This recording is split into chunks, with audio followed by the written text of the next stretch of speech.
Assalamualaikum, nama aku Abang Boy dan welcome channel Abang Boy TV, di mana Abang Boy akan mengupas kes-kes true crime, kisah misteri seram dan pelik yang terjadi di serata dunia. Dan kalau korang berminat dengan benda-benda dark macam ni, korang berada di channel yang paling sesuai untuk orang-orang aneh dan exotic macam Abang Boy ni.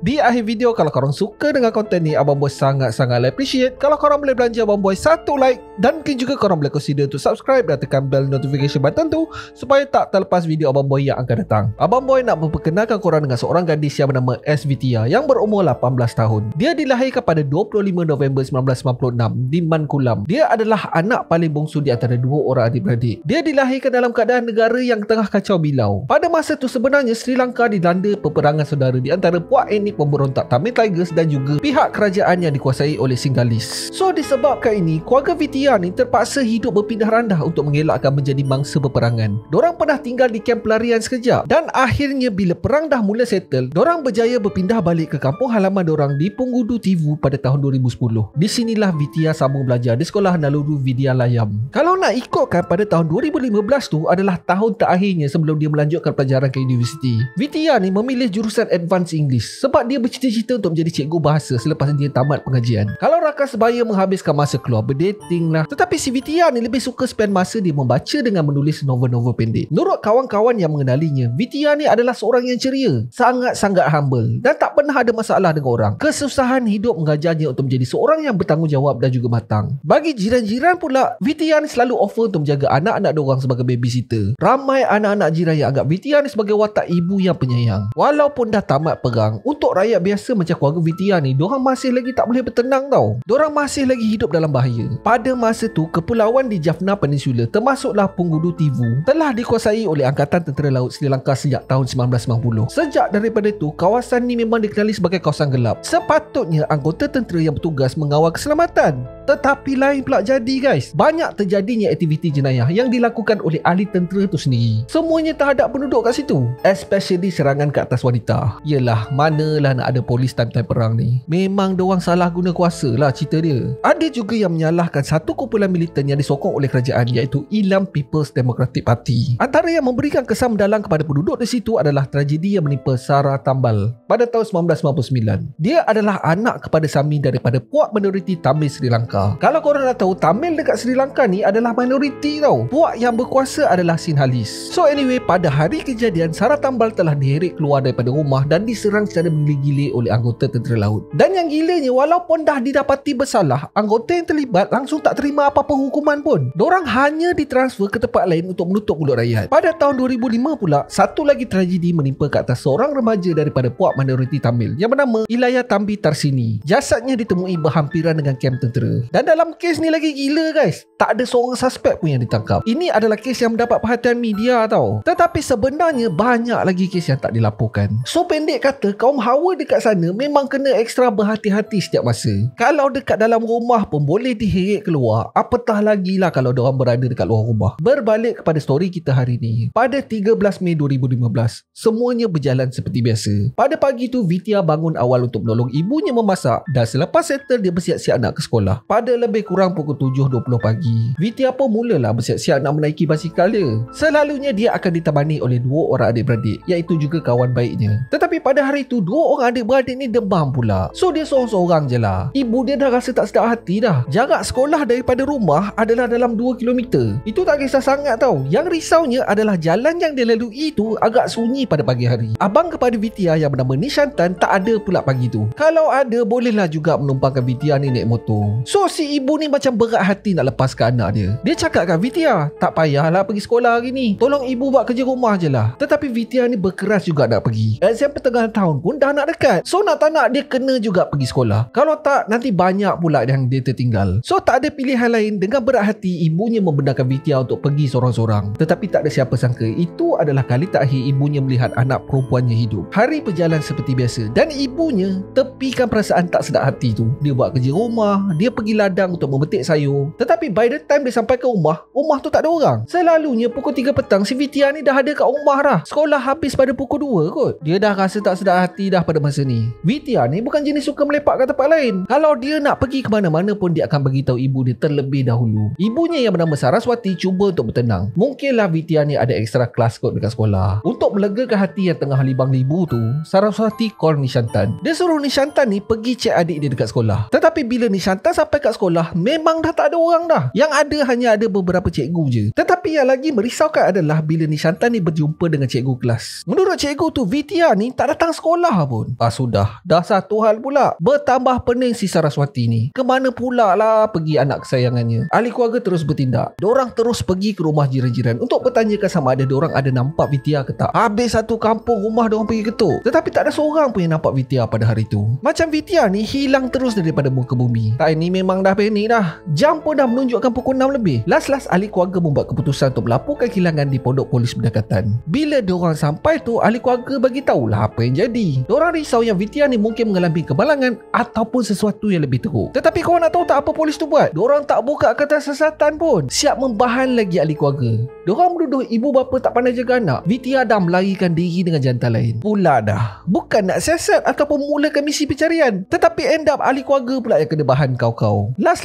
ahli keluarga telah dipaksa untuk balik dan menunggu dekat rumah. Kejap lagi adalah Vidya tu akan balik. Tetapi ahli keluarga masih tak nak berputus asa. Pada pukul 6.30 petang, ahli keluarga terus pergi ke balai polis di Valanai Tivu untuk membuat laporan kehilangan. Kalau macam sebelum tu diorang pergi pondok polis je, mungkinlah dekat balai besar ni kerja diorang efisien sikit. Tapi mana maunya, sama juga keadaan dia. Ahli keluarga telah diarahkan untuk menunggu sebelum membuat laporan. Katanya pegawai yang bertugas tu tengah busy. Kejap-kejap lagi diorang akan panggil. Padahal pada masa tu pegawai polis elok je bersembang. Minum teh tarik lah dan segala bagai. Busy je lah mananya. Tak ada seorang pun yang datang untuk ambil report. Kalau Abang Boy kena rasanya dah mengamuk dah. Polis tak polis, orang hilang kot. Dia boleh buat main-main je geng. Tetapi ahli keluarga Vidya ni masih lagi sabar menunggu. Mungkin diorang dah tahu kot keadaan polis dekat sana macam mana.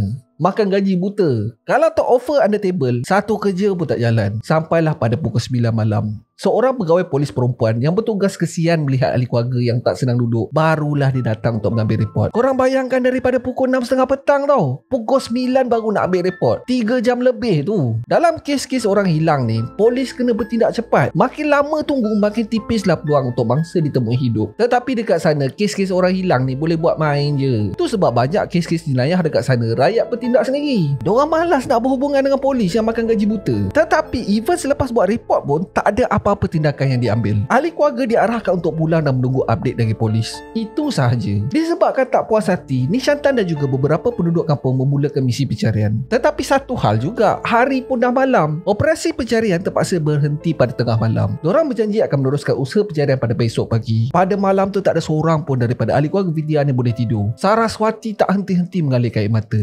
Apalah nasib anak dia? Manalah dia nak mencari ganti anak yang baik macam Vidya? Pendek kata, semua yang berada dekat dalam rumah tu memang tak senang duduk. Seawal pukul 5 pagi, elok je matahari terbit, Vishantan dah bersedia untuk memulakan operasi pencarian dengan bertemankan anjing kesayangan Vidya yang bernama Jimmy. Dia berharap Jimmy mungkin akan menghidu keberadaan tuan dia. Vishantan memulakan operasi pencarian di jalan biasa yang digunakan oleh Vidya untuk pergi ke sekolah. Mula-mula tu tak ada apa yang dijumpa. Jalan tu memang sunyi pun. Yang ada hanyalah semak sambun dan juga rumah-rumah kosong yang ditinggalkan disebabkan perang. Tetapi dalam jarak 1.5 km daripada rumah, Jimmy dah mula menyalak. Tak senang duduk dia. Jimmy mengarahkan Nishantan ke sebuah semak. Di situlah Nishantan menemui basikal milik Vidya. Sudah, hati dia tak sedap dah. Kemudian Jimmy menyalak lagi. Jimmy terus berlari ke bahagian semak yang lain dan di sinilah Vishantan menemui kasut sekolah. Kawasan semak ni sebenarnya dekat dengan beberapa rumah kosong tau. Vishantan pun apa lagi, terus memanggil penduduk kampung yang lain dan diorang decide untuk berpecah. Vishantan dan Jimmy mencari dekat dalam sebuah rumah usang yang berdekatan dengan tempat penemuan kasut Vidya. Dia tak tahu nak expect apa tau pada masa ni. Berdebar-debar hati dia melangkah masuk. Mula-mula tu dia tak nampak apa.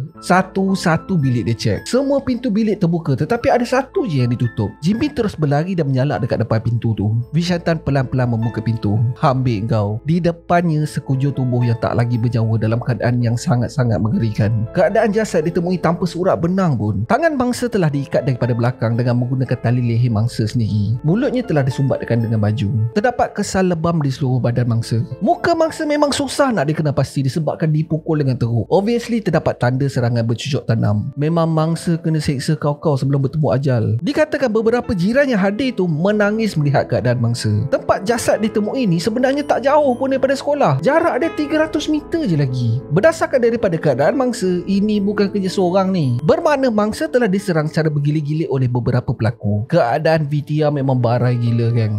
Abang Boy dah tengok dah. Serius ngeri. Gambar dia ada je kalau korang Google. Tapi nasihat Abang Boy untuk menjaga tahap mental korang, tak payahlah korang pergi cari. So selepas penemuan ni, Vishantan terus membuat panggilan kecemasan ke balai polis. Dia bukan call talian kecemasan 119 tau. Dia terus ke balai di Valanai Tivu untuk melaporkan penemuan jasad mangsa. Polis mengatakan diorang akan menghantar beberapa pegawai untuk handle kes ni. Tetapi korang nak tahu tak apa yang polis buat? Polis relax je, geng. Berjam-jam menunggu. Tapi tak ada seorang pun pegawai polis yang muncul. So last Vishantan mengambil keputusan untuk call talian kecemasan 119 pada pukul 7.30 pagi. Barulah terhege-hege polis nak bertindak. Itu pun korang nak tahu tak pukul berapa polis muncul? Pukul 11 pagi, geng. 7.30 call, pukul 11 baru muncul. Oi, gila weh polis kat sana. Tak boleh brain doh macam mana diorang buat kerja. Selepas berita penemuan jasad Vidya, memang mengamuk rakyat. Polis gagal menjalankan tugas. Bukan sekali, berkali-kali. Orang yang sepatutnya menjaga keselamatan diorang dan melindungi diorang daripada bahaya, tetapi buat kerja macam acuh tak acuh. Dan nak tahu tak satu benda gila? Jasad Vidya dikatakan menjalani ujian otopsi, tetapi tak lama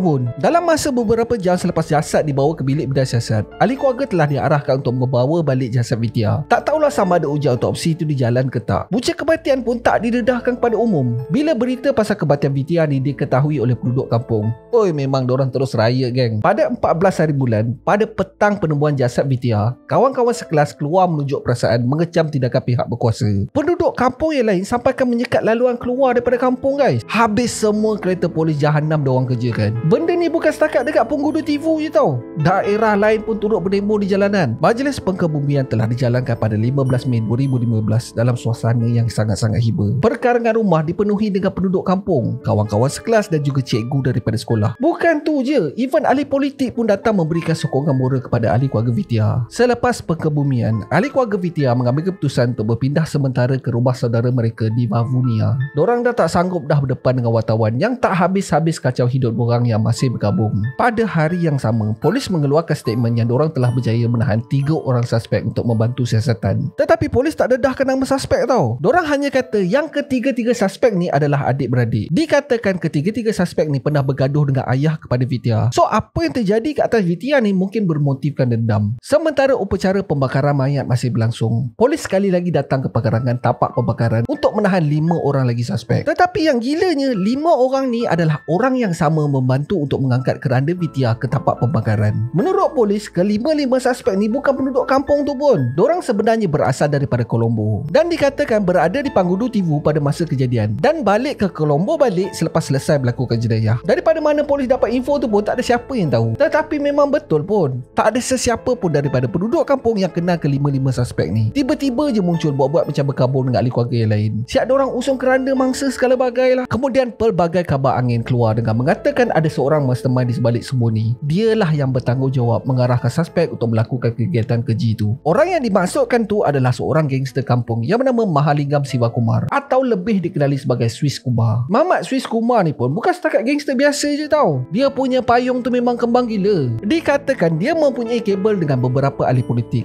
dan juga pegawai dalam jabatan polis tempatan. Disebabkan ini, dia boleh buat apa yang dia suka. Setakat pukul orang, peras ugut dan melakukan aktiviti bercucuk tanam tu memang biasa sangat lah. Dan selalunya dia akan terlepas daripada dihadapkan ke muka pengadilan. Sebab iyalah, kebal kot. Tetapi penduduk kampung dah tak tahan dah. Dorang dah tak nak tunggu siasatan polis yang macam dodol tu. Penduduk kampung beramai-ramai pergi subuh rumah kediaman Swiss Kumar untuk menuntut keadilan. Memang teruk Swiss Kumar kena pada masa tu. Dia kena belasah, kena pukul sampai lunyai, guys. Tak cukup dengan tu, Swiss Kumar telah diheret ke tengah-tengah kampung dan diikat di sebuah tiang. Pada masa ni memang tunggu masa je Swiss Kumar ni akan ditamatkan oleh orang kampung. Tetapi korang nak tahu tak apa jadi? Polis terus datang untuk meredakan keadaan. Tetapi polis datang tu bukan untuk menahan Mamat Swiss Kumar ni. Polis mendapat arahan daripada pegawai tertinggi untuk selamatkan Swiss Kumar daripada berada di belasah oleh orang ramai. Polis bebaskan dia, geng. Kalau benda ni hanya disebabkan syakwa sangka je, tak apa. Mungkinlah Swiss Kumar ni tak bersalah. Tetapi kalau korang nak tahulah, beberapa suspek dalam tahanan polis menamakan Swiss Kumar ni sebagai mastermind dalam kematian VTR. Tetapi polis melepaskan Swiss Kumar ni atas alasan tak cukup bahan bukti. Kemudian keluar pula kabar angin yang mengatakan Swiss Kumar ni dah ready untuk melarikan diri ke Switzerland dengan bantuan ahli politik. Memang lagi mengamuklah rakyat. Sekali lagi jalan keluar masuk ke kampung tu telah disekat. Tak ada seorang pun yang boleh keluar dan masuk. Keadaan balai ustaz ceritalah memang jahanam teruk. Tetapi walaupun macam tu, Swiss Kumar berjaya melarikan diri dan menyuruk di sebuah rumah tupangan di Colombo. 2 hari kemudian atas arahan Mahkamah Tinggi, 1 waran tangkap telah dikeluarkan ke atas Swiss Kumar dan pada 18 Mei dia telah berjaya ditangkap. Tetapi masa sesi sebutan kes sekali lagi jadi chaos. Penduduk kampung dan juga rakyat memenuhi pekarangan mahkamah di Jaffna. Dorang membaling batu dan membelasah anggota polis yang bertugas. Dorang mendesak untuk pihak berkuasa berikan suspek kepada dorang, biar dorang sendiri yang hukumkan ke semua suspek. Polis terpaksa menggunakan gas pembenih mata untuk perusuh bersurai. Seramai 127 orang telah ditahan pada hari itu. Bukan setakat tu je guys. Bagi mendesak keadilan, semua kedai, pengangkutan awam, sekolah dan juga beberapa jabatan kerajaan telah ditutup. Benda ni merebak sampai ke bandar Colombo kot. Memang kacau bilau keadaan pada masa tu. Di dalam perbicaraan ni lah baru semuanya terdedah. Apa yang terjadi ke atas VTR ni sebenarnya bukan benda kecil guys. Apa yang berlaku ni adalah satu network yang bergerak secara senyap. Di tengah-tengah operasi tu adalah Swiss Kumar. Dia dikatakan menjadi dalang dalam semua aktiviti bercucuk tanam yang terjadi di Pengudu Tivu. Dia akan offer wang papasan untuk sesiapa saja yang boleh menawarkan video-video serangan tu. Dalam kes kematian VTR ni, suspek mengatakan Swiss Kumar dah plan benda ni daripada awal. Dia memang dah target si VTR ni dah lama dah. Swiss Kumar memberikan arahan, rakam semuanya. Daripada saat mangsa diculik sampailah saat mangsa ditamatkan nyawanya. Dikatakan kawan yang sepatutnya teman VTR pada hari itu telah diupah untuk tak datang ke sekolah. Tetapi tak ada bukti jelas untuk membuktikan tuduhan ni. So selepas nyawa VTR ditamatkan, video tu telah diberikan kepada Swiss Kumar. Dipercayai Swiss Kumar plan untuk membawa semua video tu ke Switzerland untuk diedarkan dalam pasaran gelap. Tetapi ada juga dakwaan yang lebih disturbing. Ada yang mengatakan beberapa pegawai tertinggi dalam jabatan polis sebenarnya bersekongkol dalam aktiviti ni. Sebab apa tahu? Sebab tak ada satu pun video ni yang tersebar. Ada report mengatakan semua bahan bukti ni telah disorok. Ada yang mengatakan benda tu dah dimusnahkan. Dan yang gilanya, video-video tu tak dimasukkan dalam senarai bahan-bahan bukti sepanjang perbicaraan. Tetapi di akhir perbicaraan, hakim mendapati yang tragedi menimpa kepada VTR ni bukan dilakukan secara spontan. Benda ni memang dah dirancang daripada awal. Semua ni terjadi hanya disebabkan seorang je. Dia seorang je yang mengupah 8 lagi untuk menjadi balacinya. Dan akhirnya pada 27 September 2017, 3 orang hakim yang bersidang sebulat suara mendapati 7 daripada 9 yang dituduh didapati bersalah atas kesemua pertuduhan. Di antara 7 yang didapati bersalah tu adalah Swiss Kumar. Kesemuanya telah dijatuhkan hukuman mati selepas menjalani 30 tahun penjara. Tetapi ketujuh-tujuh yang didapati bersalah tu berkeras mengatakan yang dorang telah dijadikan kambing untuk dihitamkan. Beberapa kali jugalah untuk dorang membuat rayuan untuk hukuman tu dikurangkan. Tetapi setiap rayuan telah ditolak. Kes ni tak tamat kat situ tau. Ada satu lagi plot twist. Pada 20 Februari 2025, mahkamah mendapati bekas senior DIG Lalit Jaya Singh bersalah atas dakwaan membantu Swiss Kumar untuk melarikan diri. Dia telah menerima hukuman penjara selama 4 tahun. Seorang lagi yang dikatakan menjadi rakan subhat Swiss Kumar adalah seorang inspektor daripada unit penyiasatan jenayah yang bernama Sri Gajan. Mahkamah telah mengeluarkan waran tangkap ke atas dia. Tetapi sampai ke hari ini Sri Gajan tak ditemui. Pada 13 Mei 2025, 10 tahun selepas kematian VTR, satu sesi tunjuk perasaan secara aman telah berlangsung untuk mengingati pembagian mendiang. Dorang mendesak pihak kerajaan dan juga pihak berkuasa untuk bertindak lebih agresif terhadap kes-kes keganasan terhadap wanita. Jangan lendu sangat. Orang buat report tu terus take action. Ini tak, dok main telefon lah, dok bersembang lah, dok minum teh tarik lah. Last bangsa tak dapat diselamatkan. Tapi itulah, bukan senang kot sistem diorang ni nak diubah. Rasuah telah diamalkan secara turun-temurun daripada zaman datuk nenek diorang lagi. Selagi tak disuap, selagi itulah kerja tak jalan. Sebab tu banyak kes yang melibatkan keganasan terhadap wanita dekat sana. Diorang malas polis masuk campur. Diorang lebih selesa untuk ambil tindakan sendiri. Undang-undang rimba kata diorang. Itu abang buat tak cerita lagi pasal penindasan kasta dekat sana. Sebab tu negara Sri Lanka bergolak dalam peperangan saudara. Even sekarang pun Sri Lanka baru je nak pulih daripada krisis ekonomi terburuk dalam sejarah. Dia punya teruk tu sampai tampuk pemerintahan digulingkan oleh rakyat sendiri. Kalau betul nak berubah, Sri Lanka ni terpaksa overhaul daripada atas sampai ke bawah. Dan abang boy tak rasa benda tu boleh berlaku dalam satu malam. Seperti biasa, abang boy nak dengar pendapat korang pula. Kasih komen dekat bawah. So that's it for today guys. Terima kasih sebab tengok video Abang Boy sampai habis. Kalau korang suka dengan video ni, Abang Boy sangat-sangat appreciate kalau korang boleh belanja Abang Boy satu like. Dan mungkin juga korang boleh consider to subscribe dan tekan bell notification button tu supaya tak terlepas video Abang Boy yang akan datang. So akhir kata, jangan nakal-nakal, be awesome Stay creepy. Assalamualaikum.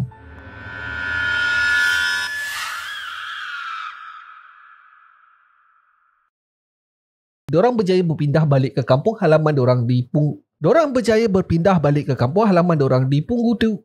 Diorang berjaya berpindah balik ke kampung halaman diorang di Punggutu. Ya Allah, seksanya.